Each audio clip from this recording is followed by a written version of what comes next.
Hey guys, welcome to Hoboken Talks. It's a live talk show broadcast from the Hoboken Historical Museum, and we have a pretty interesting show.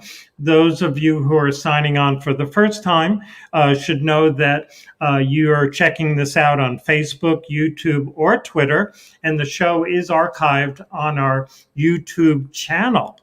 And you can sign on and make comments going to those different platforms. We do curate those comments, and but they'll pop up on the screen, and our guests will, answer them. Past shows have included interviews with Chris Lopez, Victoria Mayano, and my name is Bob Foster. I'm with the Hoboken Historical Museum, and tonight our guest is Man About Town, Greg Dell'Aquila. Thank you, Greg, for agreeing to be on. Thanks, Bob. And here we are. Cool. Here we are. The first thing we usually mention is that, we're not wearing masks. We're still in that social masking protocol. And so we have a piece of plexi between us. Do you want to sort of demonstrate to people? Sure. Okay. All right, I don't know if you heard that, but and then all our guests receive a Hoboken Talks mug. Okay, show them your mug. Okay, and we have some green screen issues, so the mug has a disappearing aspect. So, Greg, I could say you're a friend. We've known each other for a few years. You could definitely say that. We always enjoy talking and have a lengthy talks. Yes, definitely. And so, the name Dell'Aquila is, for old timers, is really a known name. Mm-hmm. Can you talk a little bit about your family heritage, your background? Yeah, for sure. So, my father's side, which is the Dell'Aquila side, obviously, they're from Italy, outside of Naples, in a town called Santa Barbara. And in the earlier part of the 1900s, my great-grandfather, Antonio Dell'Aquila, came over to the United States via a ship. I think that was pretty much the only mode of transportation. And he came over and he got naturalized by entering World War I. He fought in World War I. We think he was in the cavalry, and he then went back to Italy. And with his first wife, he had two sons, John and Freddie, and he brought them over, and they came to Hoboken. And I don't know if it was the proximity to Ellis Island, or it's more likely that he had friends or other relatives that had landed in Hoboken. So he dropped his two sons off, Freddie and John. And Freddie was a fruit and vegetable peddler, and John was a butcher. I believe his shop was on 3rd Street, downtown. And Antonio went back to Italy, and I think he didn't come back with my grandfather, Pasquale. I think he just sent him. But because he was naturalized, my grandfather was able to get into to the country through Ellis Island. My grandfather, Pasquale, actually met up with the Guglielmellis, that's Father Mike and his father, and he lived there while he worked at the American Can Company as a foreman, or maybe he worked his way up to a foreman. And he met my grandmother, and two more uncles of my father's, or two more of his brothers, Pasquale's brothers, came over. That was Vito and Louie. And they were all living and making their way in Hoboken. And at a young age, about 38 years old, my grandfather Pasquale passed away. And they didn't know what to do for money. I think, my Pasquale at the time, Louie and Vito were there only a very short period of time. So they didn't know what to do for money. And my grandmother, Lillian's friend, she said, why don't you get into the garment business? So both Vito, Louis, and my grandmother Lillian got involved in the garment business. And that was their entree into the garment business. They started a factory making, I think, slips. And then I think my Uncle Vito started doing something else. My grandfather, my Uncle Louis was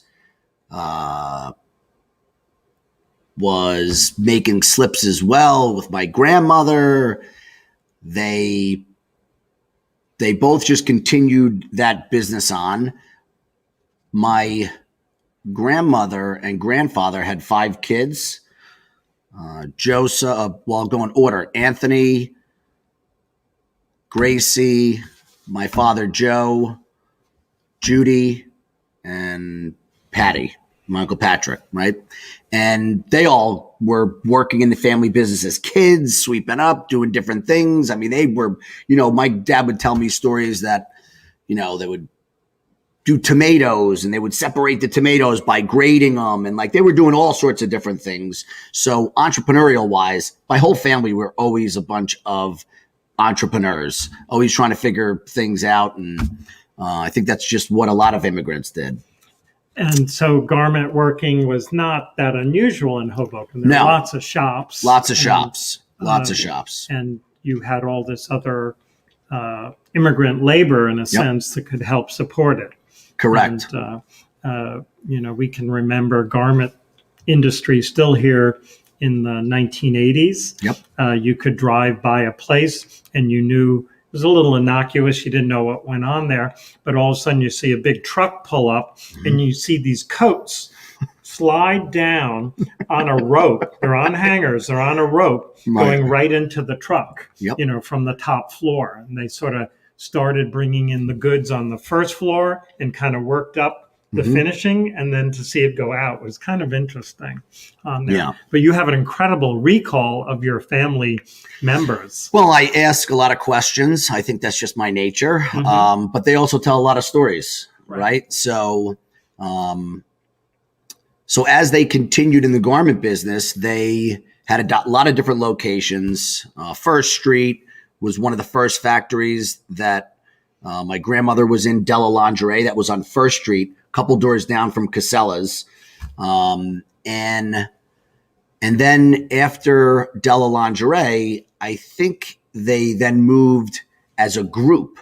So it was my Uncle Vito, Louis, my father, my Uncle Anthony, my Uncle Patty. They all went to, I don't know if my Uncle Patty was involved at that point, but they all went to 300 Grand, which is now known as the Grand Adams, former K&E building. We have a picture up on the screen, and just move in a little bit. So just for the framing. And so tell us about this building. So they had the whole second floor. And what they did was they all made a similar garment, I believe, or they made different garments, but they all had their own machines and they were like this family unit. And it sounds like a great story that like, here are these like 4 Dell'Aquilas, on the second floor, this, whole factory floor, and they're all making things and they're all sharing thread, they're all just helping each other. But I don't think it was able to work out, so that they all could feed the families. So they all split up. And my father went off on his own, and he had his first factory on I think it was the 4th floor of a building on Park Avenue between Newark and First. And I mean, he had to just think about that, lug all the machinery up there, all the garments back and forth. So that lasted him a couple of years before he made enough money. And then he moved and bought what is currently Kerry's Cleaners on Willow. But before we go on to that, I just want to say, sorry, Rand, if you could just go back one slide. The Grand Adams is now kind of luxury condos. Apartments, And apartments. Originally was the original building for Teufel and Esser, who made surveying equipment.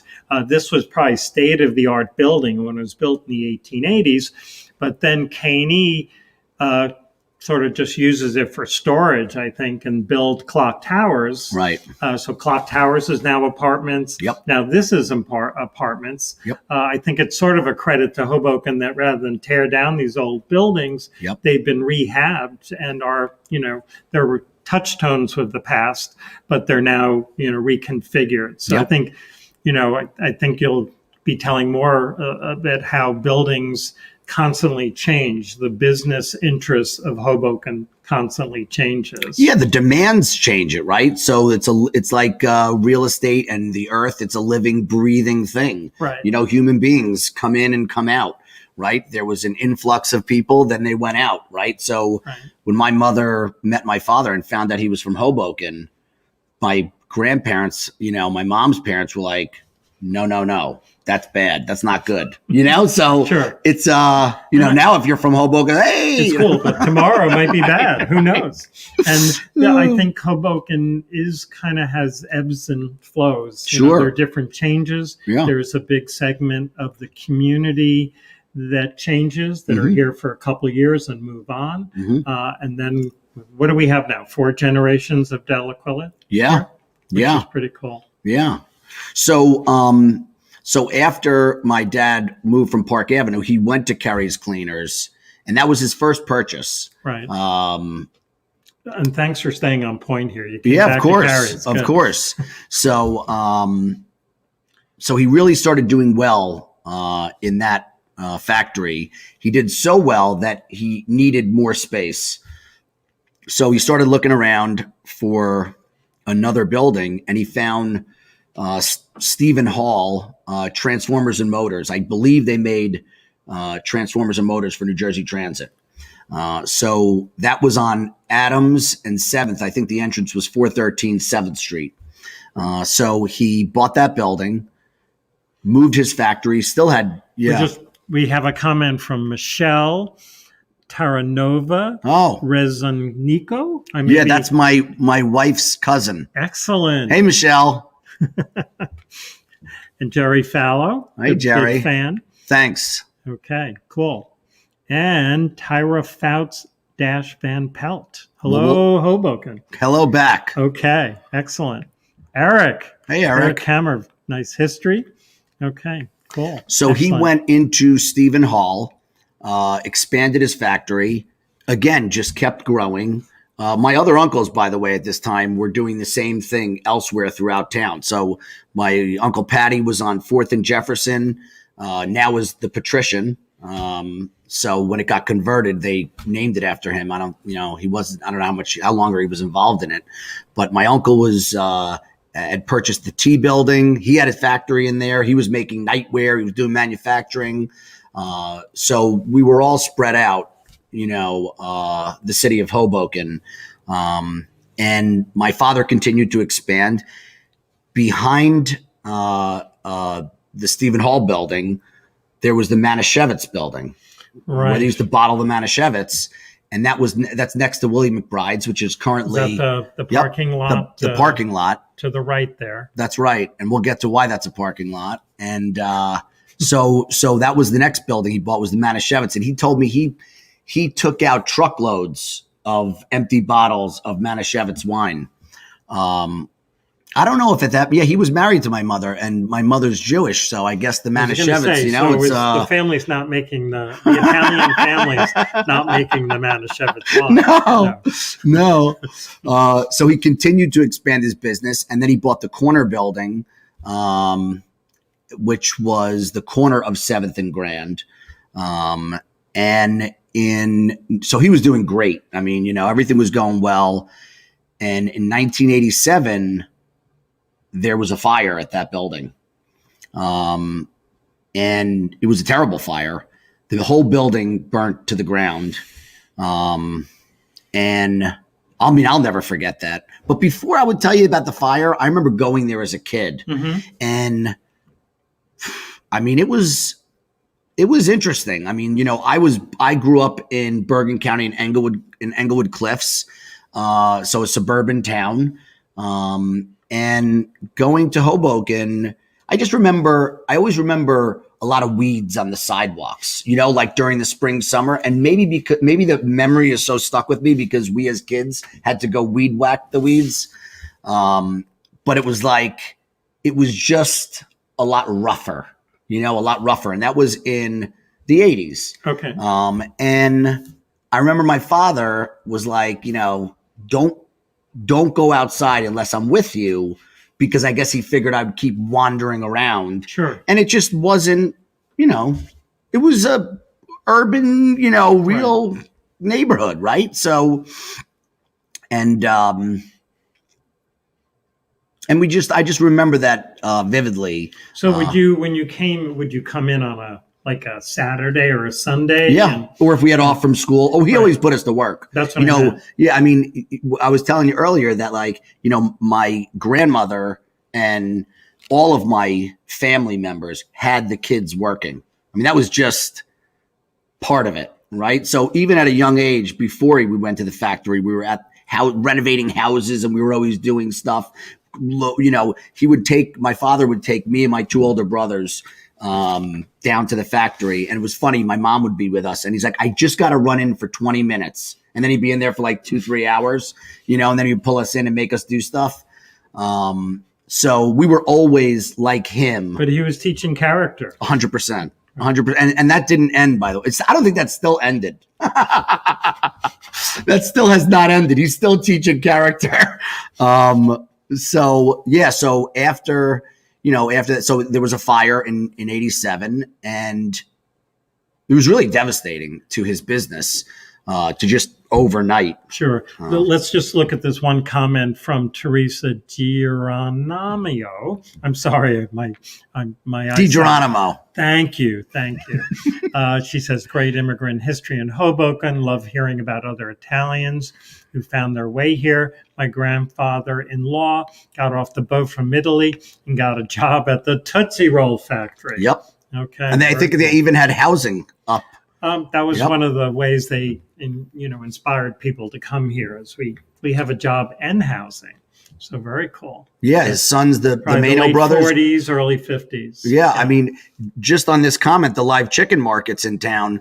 On my mom's side, they went to Jersey City, but they opened White Front Poultry Market. My great grandfather on my mom's side, they came from Eastern Europe, and they had White Front Poultry Market. So my family was all business entrepreneurs, and they had poultry markets in Jersey City, poultry markets in Guttenberg, poultry markets in Cliffside Park.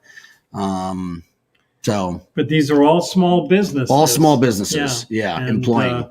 We could say there are not nearly as many small businesses now. I think it depends changed. What you determine as a business. Yeah. I mean, in terms of manufacturing. Correct. Manufacturing, not a lot. Right. But I think, one of the things I would point out that in my father's, call it his heyday of manufacturing in the 80s, him and my uncles employed probably 3,000 people, 3,000 people. And they were mostly all from Hoboken. So when I've, met people from Hoboken, and we start going, through the normal conversation with me of where are you from? Who are you? Right. They're like, wait, Dell'Aquila, did my grandmother work? My mother worked there. My uncle worked there. Right. So that happens. Probably worked for one of the Dell'Aquilas. Quite frequently right. That happens, which is nice. It's really, No, sure. And would you ever work at any of the other Dell'Aquila businesses, or were you pretty much tethered to your? Yeah, I was. We were all each family had sons and daughters, and they were all tethered to that. It makes sense. That I'm just parent. wondering if you got farmed out. Yeah. So when he had the fire, he needed a place, and he went to the T building, and he actually took the entire 14th floor of the T building, which was about 70,000 square feet. And at the time, that was his largest factory. I mean, he really built it up. And that's the top floor, probably, right? Or was it? It's not much. Yeah, it's not much. I got to think of he was on the 9th floor. Okay, the 9th floor. You're right. He was on the 9th floor, and he had the whole floor, which is about 70,000 feet. Pretty high up. Yeah. Pretty high up. And, he would tell me stories where, when the elevators would break down, he would just watch out the window and the operators wouldn't come into work that day because they didn't want to walk the 9 flights of stairs. Right. And the elevators broke frequently. So he was there for a period of time until he found another building, and that was the Cutright building, the Cutright wax paper factory. We actually have, if people don't know what Cutright is, we have a product from there, which is basically wax paper. And they had this great little sawtooth blade in here of Cutright, so you could really rip it off and not worry about kinking it and all that. And looking at this historic photo, right smack in the middle is the building. You want to point at it? Yeah. So this is the Cutright building. Why am I having trouble and then, here? and then definitely. This in the back. Wait. I can't because the screen's here. See, Okay. there really is a screen. There is a screen. Yeah, right? Definitely. But the building in the back was the Davis Baking Powder building. All right. And we see the cocoa malt sign on Cocoa there. malt Davis Baking Powder. Councilman Fisher on the line. So interesting. I knew, but had no idea how many touch points your family had in Hoboken's business history. Yep. And Tiffany could be sitting right now in the old factory. Well, I asked her operation. actually. I asked her because he went from the 9th floor to the 4th floor. Right. When he downsized the business. Right. And I asked Tiffany, I'm Right. like, what floor were you on? Because you may have been in a. Yeah. And I think the elevator is working better these days. I hope so. So Cutright was one of the big companies in Hoboken and in the southwest corner. Part of the property is actually in Jersey City, Correct. I think.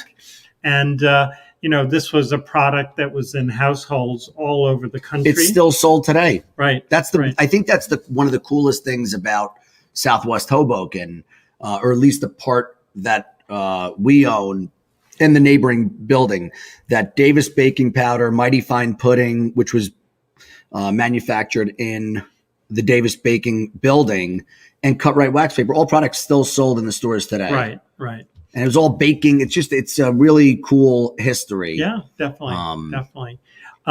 We have Jason, this fascinating peek in Hoboken's history. Thanks for sharing, Greg.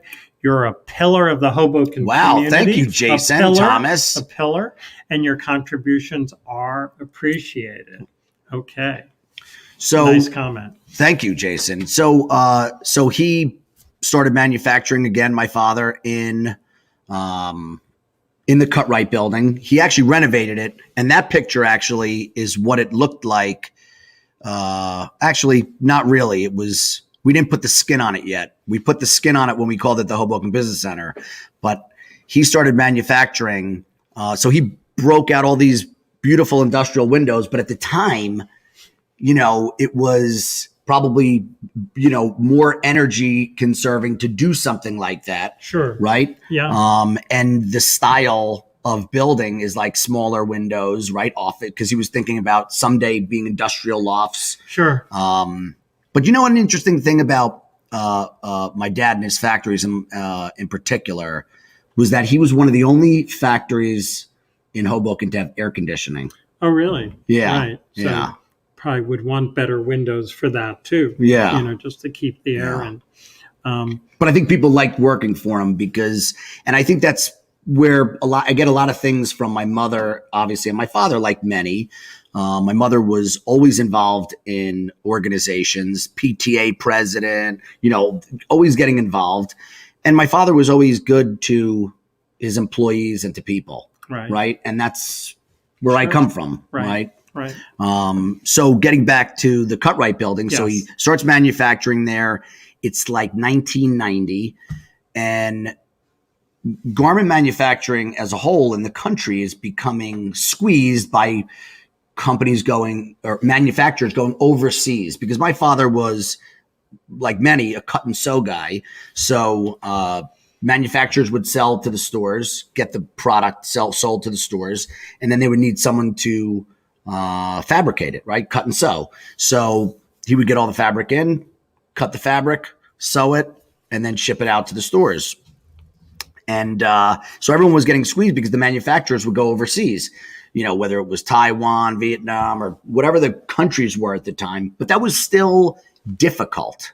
It was very difficult because you had to have people over in Asia, and it just wasn't as close. And, dealing with them and, you didn't have that. It was just more challenging. And then come like early 90s, NAFTA, and it was like open Mexico, right? So everybody got squeezed a lot more. So I remember NAFTA, but Mexico's closer, so it's easier to manage. That's basically it, because now the manufacturers didn't have to go so far. Right? They could just go right down to Mexico, have someone open up a factory, do cut and sew there, and then just tractor trailer it up. It's when you're going to get it, because one of the biggest issues with manufacturers is, when is it going to hit the shelves? They're going to do marketing and advertising and say, like, here's our spring summer collection, and it better be in the stores. Sure. Right? But if you're manufacturing overseas, and at that time it was still really It sort of reminds me of the container ship that was stuck in the canal. That's exactly right. They talk about the backlog of commerce. That's exactly right. So actually what happened was, he closes down his business in like 95, 96. To bring me into the conversation, I go off to college in Ithaca, and he goes to Mexico and opens up a factory in Aguascalientes, which is around Guadalajara. It's like center of Mexico. And he's like, what am I going to do? He was like 50 years old. And he's like, this is what I know how to do. So we had started another business, a construction supply business. My brother went into that. He goes to Mexico, and he opens up this big factory down there. And I'll never forget, because he was like, all right, listen, come down for a month and help me. So I was like, take a plane ride down. I'm like this is like rural, fairly rural. I mean, Aguascalientes was a town, but like all you have to do is drive 5 minutes, and you're not in the town anymore. Right. The road turns into dirt. And I think it was always dirt. Did you speak Spanish? So fortunately for Senorita Garcia, if she's listening, my fourth grade Spanish teacher, got me hooked on. Valerie Huffnagel saying hello too. Hey, Valerie. Hey, Valerie has been a loyal listener. Yes. Viewer. Thanks. So Senorita Garcia, along with Dr. Gluck and Senor Dampkin, all of my elementary and high school teachers taught me Spanish. So I am able to speak it, and I was able to make my way. Yeah. But I was down there for about a month, and I'm like, I'll never forget, my dad sent me with one of the employees that he had. Here's Leah signed on. Hey, Leah. Hi, Lily and Charlie. Right. Oh, look at that. And wait, picture. I got something to show.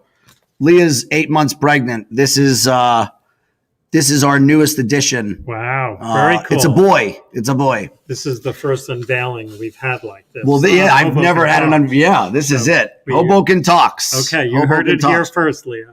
Or no, you knew about it. You knew about it. Everyone else, right? So, but he put me in a car to try and get workers. Yes. And we went out, I don't know, a couple hundred miles. I mean, and I was like in the car, and I'll never forget. I'm like, what was my dad thinking? Like, I'm in the middle of Mexico with this guy. He just opened the business. I may never come back. I did come back, obviously. But so he stayed down in Mexico for about 3-4 years. I come out of college, and we're like, what are we going to do? Right? Because it didn't work out in Mexico. And that's how we got into real estate. So we, transitioned into the real estate business from the garment business. We got some plans made for the Cut-Right building to turn that into industrial lofts. Then we got some plans made for the parking lot, which was a parking lot after the factory burned down. So tell me, what factory burnt down? The Or- one on 7th Oh, the and Adams and Manischewitz? Grand. Yep. Okay, Stephen I Hall get- Manischewitz. I Yeah. got it. Okay. Yep. Right. So we got some plans made for that. We tried to do the residential project first. We ran into some issues, some challenges, and we went back and built the Hoboken Business Center. And everyone thought we were crazy. And when I say everyone, I mean like realtors, just general people in Hoboken when we were building that, because at the time the light rail wasn't up. There were trailers parked in the parking lot. I mean, it was rough.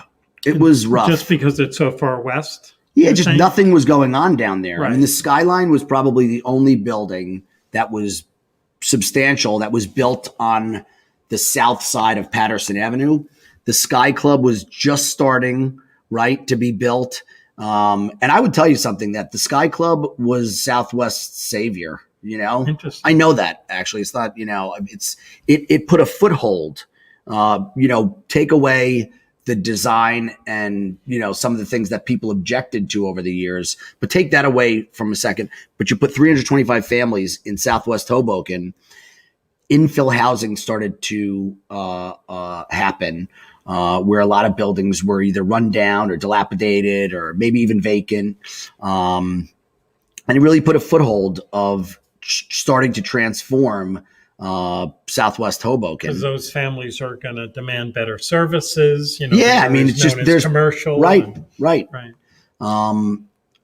And so we went in with this idea of let's do office space, you know. And I'll never forget. I was like architects, engineers, and I don't know what else I came up with, but like there were attorneys, architects, engineers, and attorneys. I'm like, this is who needs this space. I didn't even know what I was doing. I was like 20 something years old, right? So I moved here, you know, in 2002, 3, somewhere around there, and so I had never lived here. We got this office building we're converting, or this industrial building we're converting. And I don't know anyone, right? So, or some people know me, but I don't know anyone. So my dad says to me, he's like, maybe you should join this Democratic organization, something, right? So I was like, the Democratic organization's not, you know, politics not for me right now, right? So I joined the Rotary Club and I joined the Chamber of Commerce.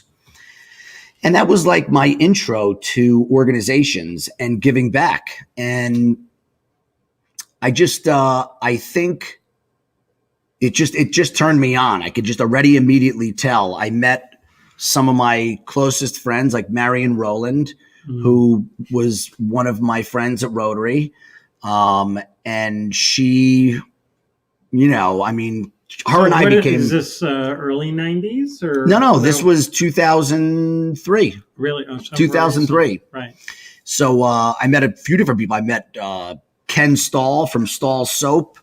Who else was in the Rotary Club at that time? It was very small at that time. It was only about 6 or 7 people. But it was really just, you know, they knew of me, or Marion knew more about me. But they all had great stories like, oh, you know, your uncle gave us fabric for the show. Know, for the show. And, you know, they always had good stories to tell about my family's generosity. You know, we were always generous, a generous family. And I think that's what helped me, you know, continue to give back, right? That this is our tradition. This is who we are as a people.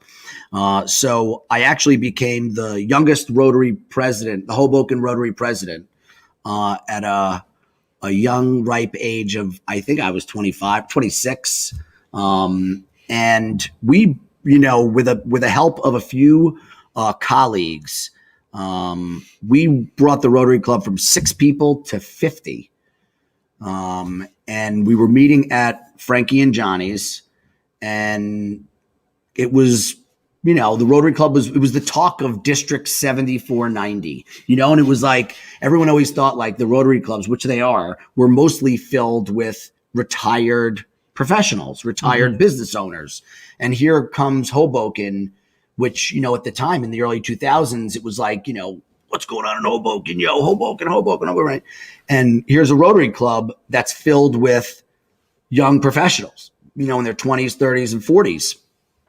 And, Rotary was, I think, one of the many highlights of my life, because we were able to give back to the city of Hoboken, the county of Hudson, the state of New Jersey, the United States of America, internationally. We brought a part of a Gift of Life program. We brought a Josue from Bolivia with his mom, and we paid for this, and he stayed with a Rotarian, and he got life-saving heart surgery at Newark Beth Israel. Like, just amazing stuff we did at the Rotary Club.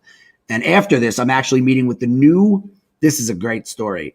So Rotary is turning 100 this year. So it got me excited, right? I haven't been involved as much. So I get super excited. I get on the meeting, and there's a new incoming Rotary president. His name is Connor. So I'm like, Connor, I don't know. I hope you do well, Connor. I was excited for him, and I called him after the meeting. We got to talking. He's like, oh, I'm a Caulfield. He's like, do you know the Caulfields? I'm like, of course we know the Caulfields. I'm like, and there's another story, like his grandfather, Pat Caulfield. Every time I see him, they're the surveyors, P.L. Caulfield, they're the surveyors. Every time I see him, he'll remind me of how one of my relatives gave them a tablecloth that they still use to this day for their Easter and Christmas and whatever it is, right? So, Connor was immediately like excited that here's this past president. He's going to help me out, So I'm actually, after this, I'm meeting with him and the leadership team of the Rotary Club. But then I got involved in the Chamber of Commerce as well, and became the president of the Chamber of Commerce.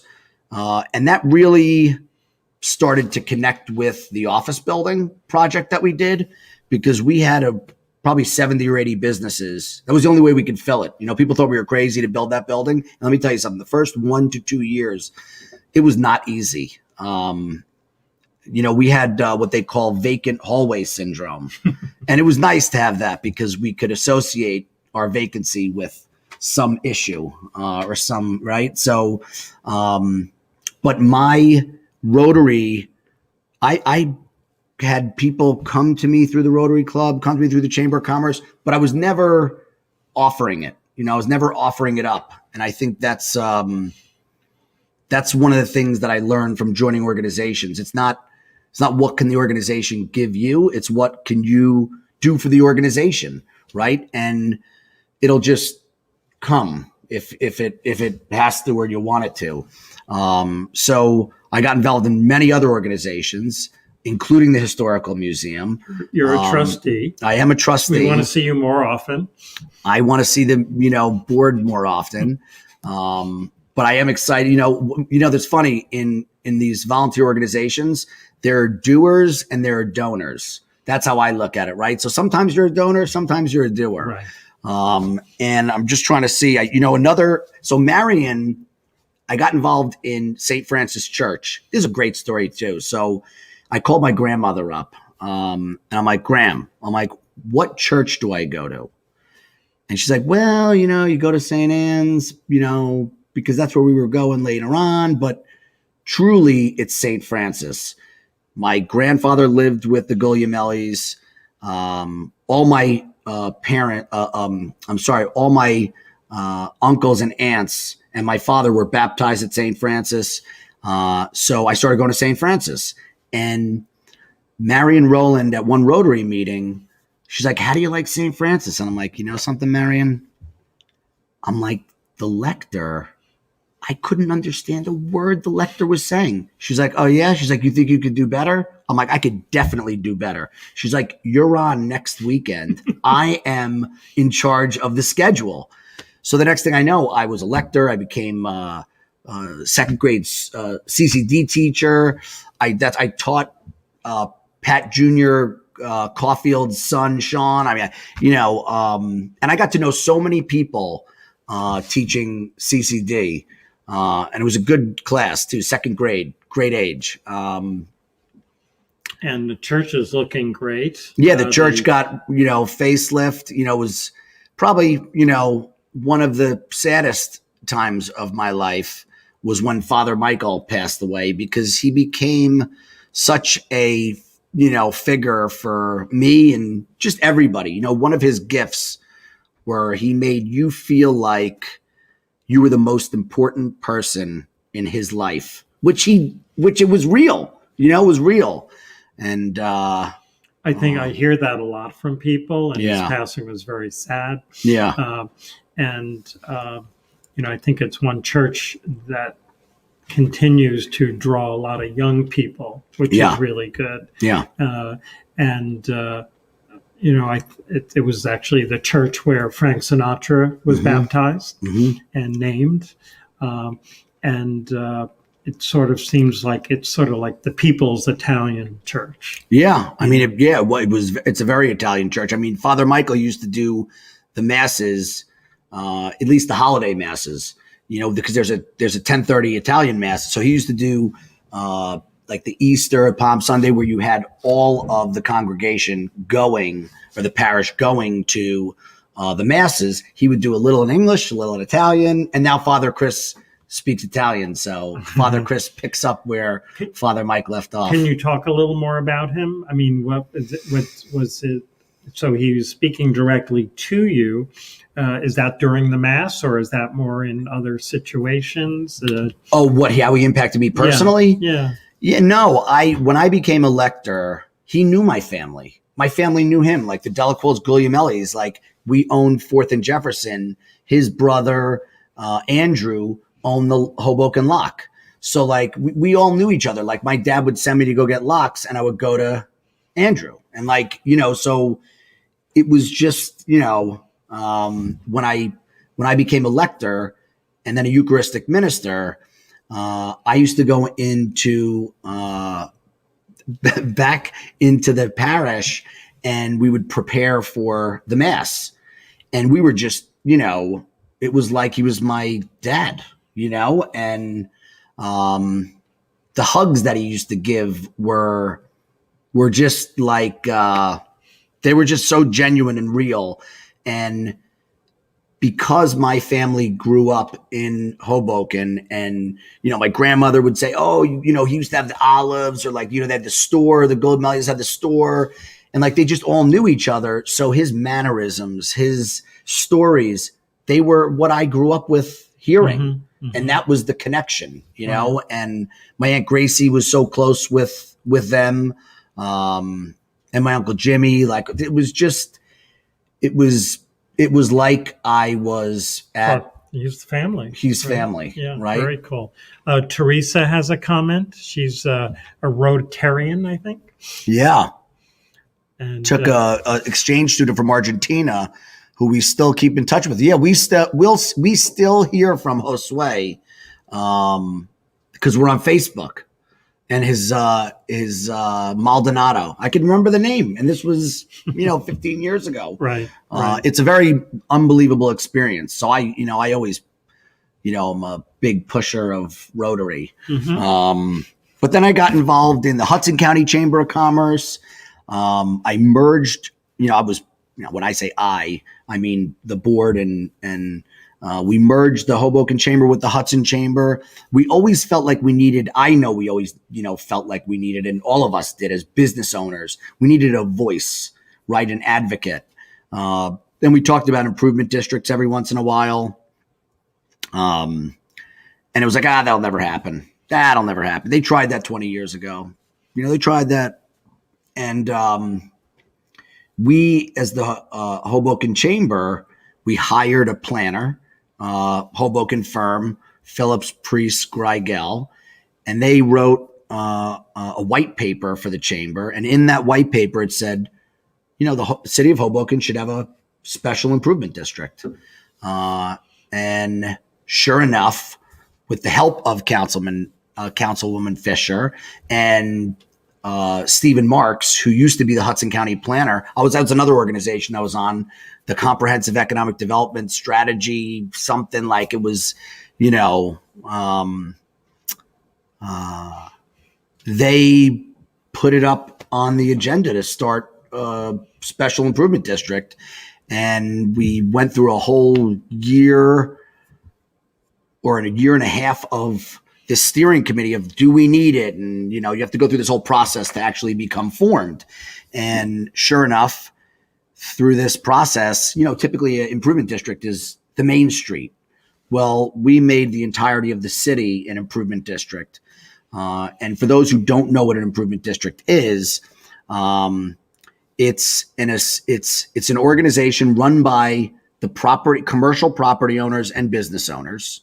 So it's a separate entity, 501c3, and it, depending on the boundaries of your improvement district, sometimes it's a main street. We made the entirety of the city, but we made 8 different areas, and we dialed up and dialed down where we think we need more attention, and we assess the commercial property owners. So all my years of let's see how to say this. I'll just say it how I think it is. Begging for memberships. We know how that goes, right? In organizations, of trying to make people understand what the Chamber of Commerce can do. Well, now everyone's included in the improvement district. And what I would tell you is sure enough, we got funded in March 2020. And then the pandemic hit. Yeah. Right. So we did, I think, a great job in coming out strong and helping the businesses. And I became president somewhere in June, I think, or maybe it was somewhere around April, May, somewhere around there, soon after we got funded. And but it's been a great experience because the business owners and commercial property owners that are involved they were still involved 2 years ago. Everybody's super excited. And it's really listening to each neighborhood and starting to produce what we all have always wanted, to have this active voice and this pool of a budget that we can have a public-private partnership with the city. Like the mayor's office has been unbelievable. The city council's been unbelievable. And I would tell you, in all the years that I've been involved in any of the organizations, the museum, even something as inert as the museum, we're always thinking about politics, Well, with the improvement district, I don't think about politics because everybody is in. So it's been you have your budget, so you can do things. Yeah, we can do things. And we don't really have to, well, I'm not going to say that. Right. We vote on things and we can make action happen. And because everyone's so supportive, we can't just do anything, right? But it's been a great partnership, and everyone's going to benefit from it, right? The residents are going to benefit from it as well as the commercial property owners. Right. So I don't know that much about it, but people are assessed by their square footage of property taxes. It's a percentage of, yeah. Right. And so you get to work with that budget, and then you pick projects that you think will, help the businesses. Yeah. So some of the projects that you've done that you're proud sure. of? So visual improvements are one of our categories that we budget money towards. So hanging flower baskets on Washington Street, and we're just about to roll out ground planters. We did a great holiday decoration of Washington Street, lights and Christmas trees, and it was a really, I felt like this holiday we needed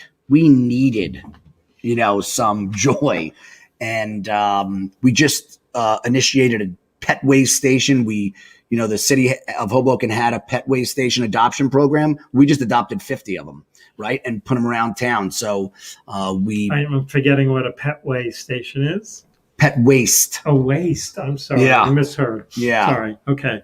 Sounds like it's needed. Yes. Right. So you've done the banners. We did banners. We keep a revolving set of banners. We're doing marketing, street cleaning. That's another one. It's everything is supposed to be not supposed to be. Everything is supplemental, right? So the city of Hoboken cleans our streets and we pay taxes as property owners, both commercial and residential. But what an improvement district does is it supplements city services. Right. So we have a cleaning company. I see them. They are branded. They're branded and they're cleaning in between when the city cleans and making sure that areas that we want to be more frequently cleaned are more frequently cleaned. Mm-hmm. Sure. So there is a nice delicate balance that exists. Right. We're never going to replace city services. We're just supplementing them. Right. But marketing has, I think and business attraction.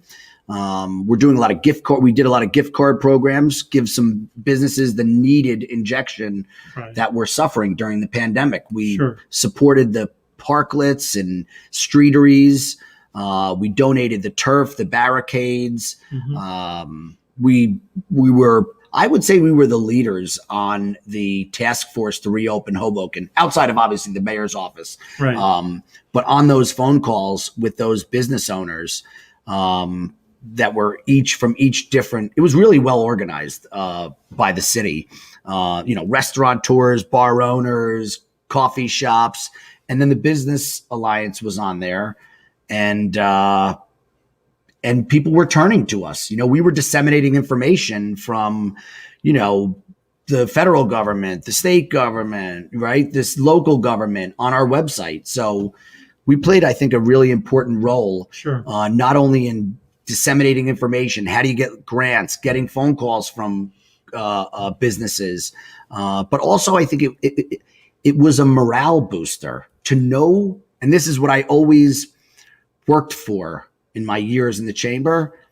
It's a morale booster to know that somebody's there behind you. Right. Someone's got your back. Mm-hmm. Right. And that's like the family story too. Right. But you've sort of put 20 years into this, right? I got started at a very young age and I never stopped. Right. Sounds like you get energy from this. It's not I just get fired brain. up. Yes. So I can 100%. I can feel it even through the plexi. And that's good. That's good. Anything learned from this horrible year with COVID?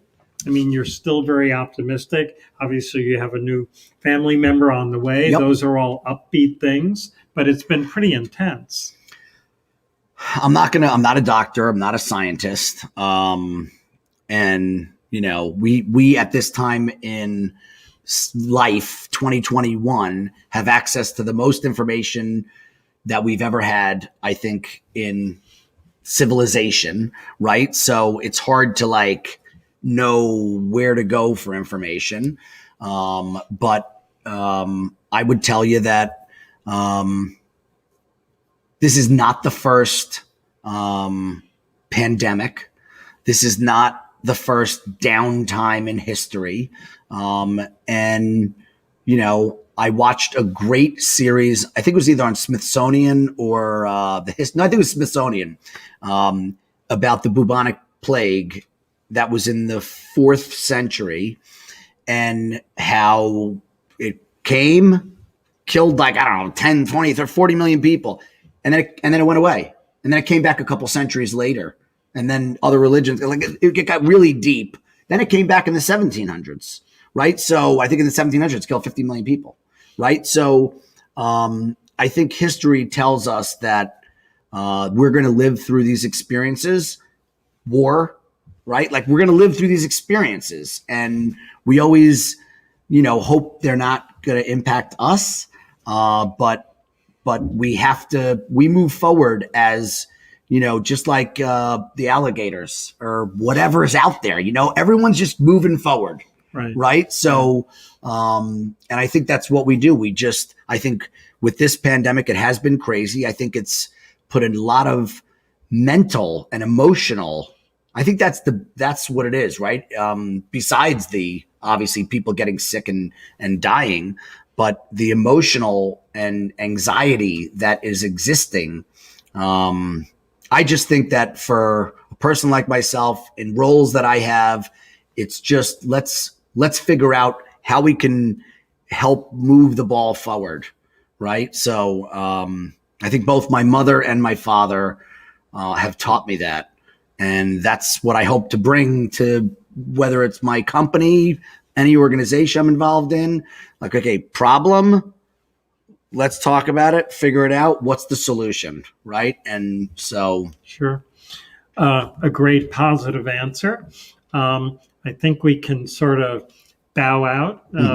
We've almost gone an hour, but this has been pretty interesting. And I guess I'll conclude by just saying thank you for continuing the Dell'Aquila name here in Hoboken. For sure. And I'm sure your family's very, very proud of you.